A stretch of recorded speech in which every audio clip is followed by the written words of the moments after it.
Down this rough lane in a suburb is a deportation camp where dozens are lodged awaiting removal from Sri Lanka. Among them is Naomi Coleman. She says her tattoo is a tribute to her Buddhist faith, but on Monday it got her arrested. She says she's had a hellish time. I've just been treated like a criminal.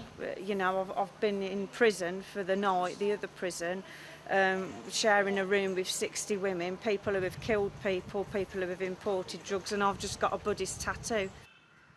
Buddhism, the religion of the majority Sinhalese, suffuses much of everyday life here.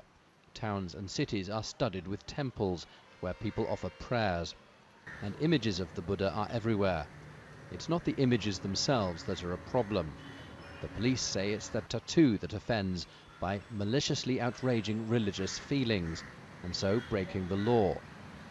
We know that tourists, they don't do this intentionally, but we need to, sometimes if the other people, the Buddhist persons in the country, the people, if they see it, so sometimes then it might create religious disharmony. So therefore, we will ask them to go back to their countries, especially Lord Buddha's images.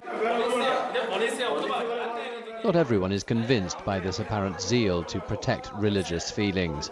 Only on Wednesday, these hardline Buddhist monks stormed a building, hunting for a moderate monk they accuse of being too cozy with Muslims. This comes after many such Buddhist attacks on minority groups.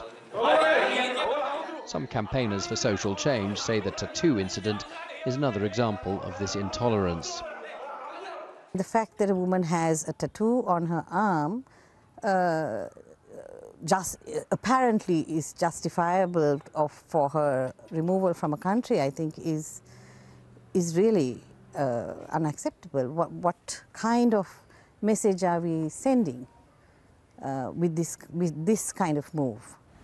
As Naomi Coleman awaits deportation, the authorities here have shown they'll go to great lengths to protect Buddhism in particular from anything they describe as a slight. That's something visitors to Sri Lanka will increasingly have to be aware of. Charles Haviland, BBC News, Colombo.